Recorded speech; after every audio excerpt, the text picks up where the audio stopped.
High বন্ধুরা, আমি সোমা এসে গেছি নতুন বছরে। তোমাদের 2024 কেমন কেটেছে? আশা করছি খুব ভালো কেটেছে, আর 2025 আরও ভালো কাটবে। আমার কয়েকটা দিন দেরি হয়ে গেল গো তোমাদের কাছে আসতে। আজকে আমি আমার লেখা একটি কবিতা পাঠ করে তোমাদেরকে শোনাচ্ছি। আর আমার কবিতা যদি তোমাদের ভালো লাগে, আমার চ্যানেলটি প্লিজ লাইক, শেয়ার এবং সাবস্ক্রাইব করো।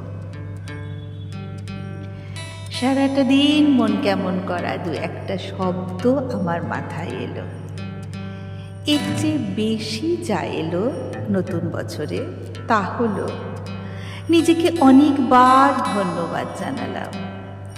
কেন, কখন, কবে আমি গত বছরের রাতগুলোতে কুমারী সাজতাম, আমার একটুও মনে পড়ে না। ছোটদের রামায়ণ মহাভারতের সেই ছবির কথা মনে পড়ে দুপুর রোদে পৌষের শীতে।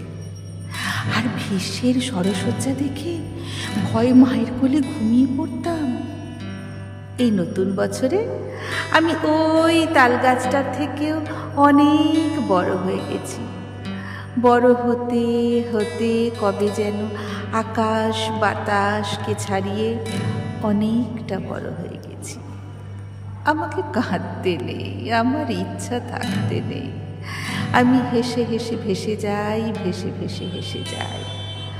আমি বড় অলস ছিলাম গত বছরে, অশ্বত্থ গাছের মতো তোমাদের বুক বিদীর্ণ করে।